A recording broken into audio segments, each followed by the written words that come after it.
Dans cette nouvelle vidéo, on va faire une prise en main rapide de l'interface. L'idée, c'est de vous présenter les interfaces Manage et SAS. Bien évidemment, lorsqu'on parle de l'interface Manage, on parle de l'ancienne. Lorsqu'on parle de l'interface SAS, on parle de la nouvelle interface. Bien évidemment, comme on vous avait montré dans une précédente vidéo, lorsqu'on a SAS, on peut aussi avoir l'ancienne interface. Donc, c'est pour ça qu'on va plutôt souvent parler de ancienne ou nouvelle interface. Bien évidemment, la nouvelle interface n'est disponible que pour du SAS. Pour que ce soit assez clair pour tout le monde, donc le choix qui a été fait, c'était de présenter les fonctions en parallèle sur les deux interfaces. Donc l'idée, c'est on vous montre une fonction dans la nouvelle interface et on vous montre comment retrouver la même information dans l'ancienne interface. Et là, ça permet que si vous êtes sur une offre SAS ou pas, que vous retrouvez de la même manière. Parce qu'il y a une logique à garder qui va vous permettre d'aller au-delà de tous les boutons, de tous les menus qui peuvent effrayer dans l'interface d'Inatras. Parce qu'il y a énormément de menus, énormément de boutons.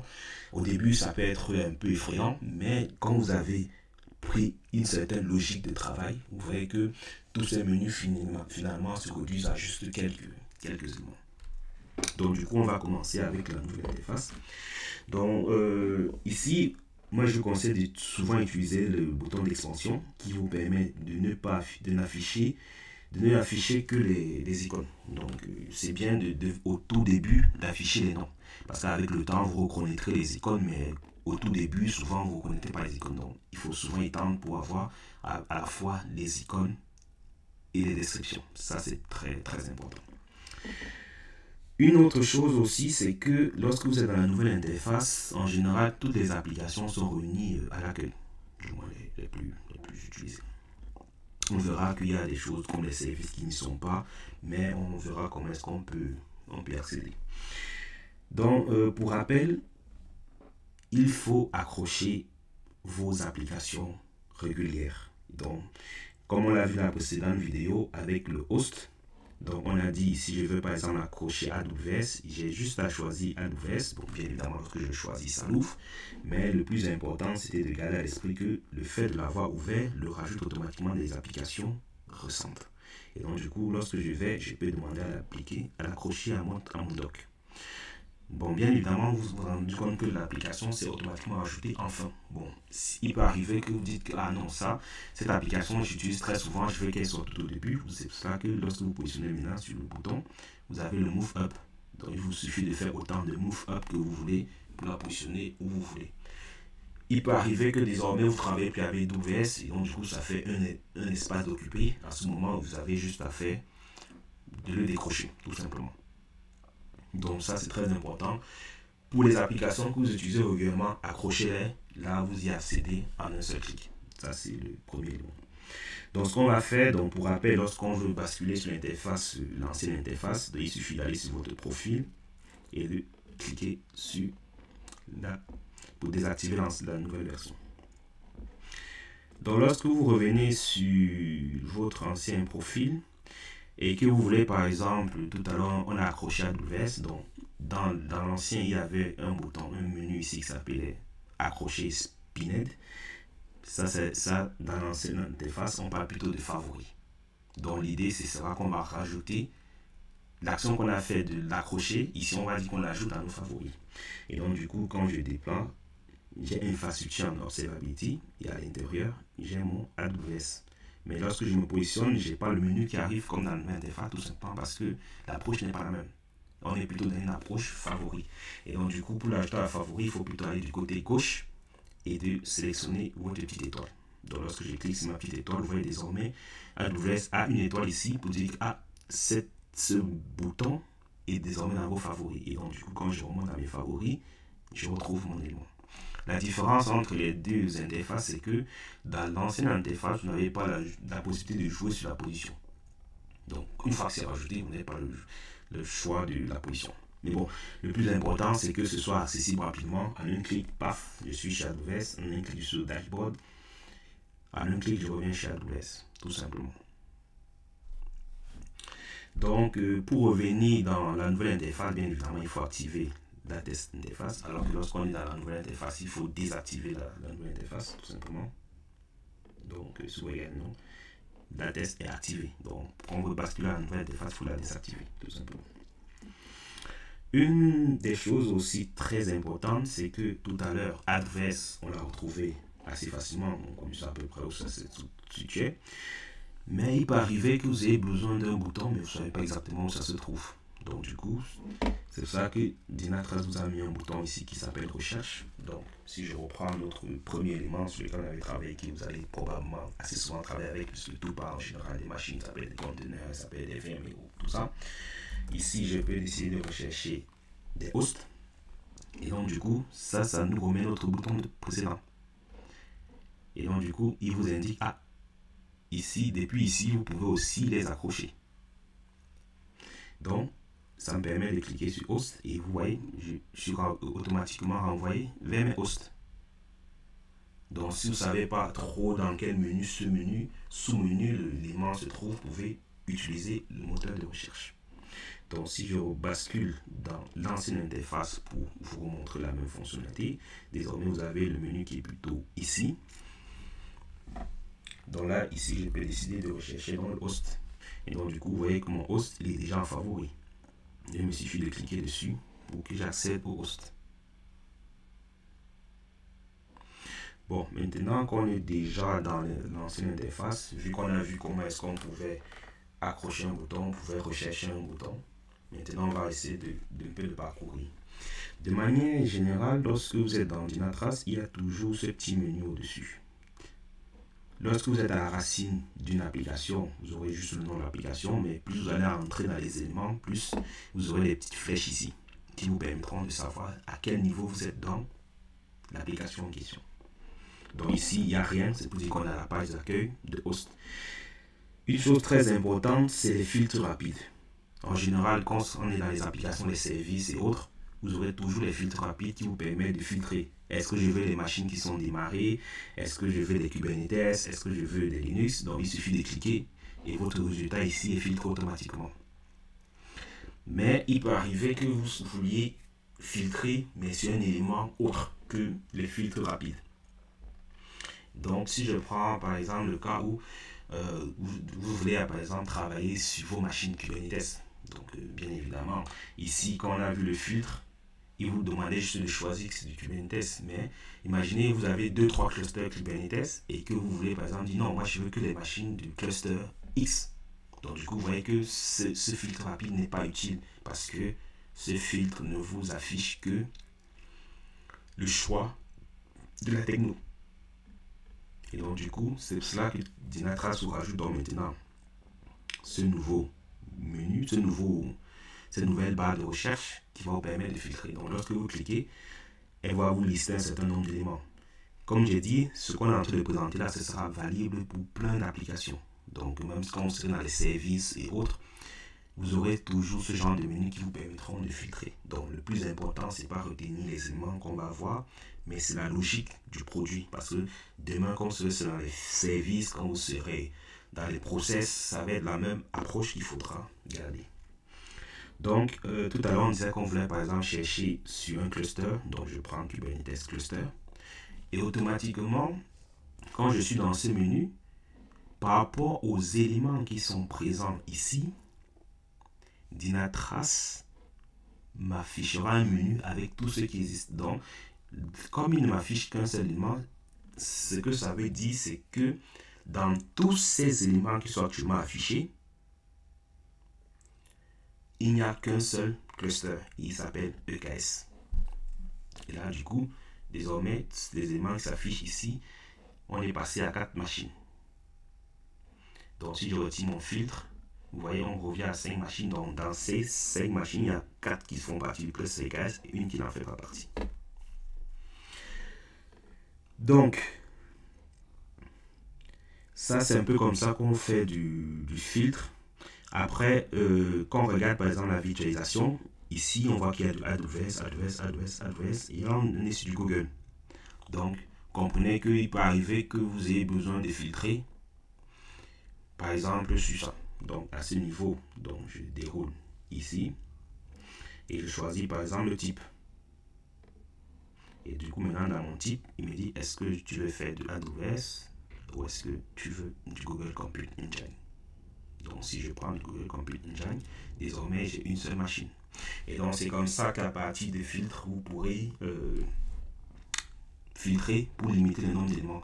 Parce que les hosts, pour rappel, les hosts vont contenir toutes les machines qui seront observées par Dynatrace. Donc, si votre entreprise est très grande, donc vous pouvez facilement vous retrouver avec des milliers de hosts ici. Quand vous êtes dans une entreprise qui fait du Kubernetes, vous imaginez un peu le nombre de pods qui vont remonter, ça va être très vite élevé. Donc du coup, les filtres deviendront votre atout majeur pour pouvoir filtrer et n'afficher que ceux qui vous intéressent. Une des choses, si je décide par exemple de prendre cette machine, ça va aussi être valable pour les services, les services, les process et autres. Donc lorsque je sélectionne un élément, donc comme j'ai expliqué tout à l'heure, donc Dynatrace m'informe que je suis toujours dans mon application host, mais désormais je suis dans cette machine-là. Et donc du coup, par rapport au host et cette application, il me dit tout ce que tu as en bas, c'est les éléments qui correspondent à ta sélection. Et donc du coup, on va retrouver des éléments assez génériques. On reviendra plus en détail sur ce genre d'informations. Et donc du coup, on viendra en détail pour expliquer à peu près comment est-ce que vous devez interpréter toutes ces informations. Donc, pour que ce soit clair pour tous, que vous soyez dans l'interface nouvelle ou l'ancienne, donc on va rebasculer pour que vous compreniez que c'est exactement la même chose. Donc vous voyez, le fait que j'ai basculé, je suis toujours sur la même machine. Et ça, c'est parce que au niveau Dynatrace, c'est deux interfaces, mais derrière, la brique de base reste la même. Et donc du coup, le fait de switcher, ce n'est que l'interface qui change, mais les éléments qui sont affichés au niveau détail restent les mêmes entre la nouvelle et l'ancienne interface. Là où ça va changer, c'est quand ce sont des fonctionnalités qui seront présentes ou pas. À ce moment, vous ne pourrez pas switcher. Mais quand c'est des éléments de base comme ça qui sont disponibles dans les deux interfaces, vous pourrez switcher très facilement. Donc, si je reprends mon host ici, je reviens à la racine, donc vous retrouvez là exactement la même interface de notre application. Filtre rapide, liste d'éléments, filtre supplémentaire, tout simplement. Les derniers éléments qu'on n'a pas vu, ça va être souvent très intéressant parce que vous allez commencer à faire les tableaux de bord.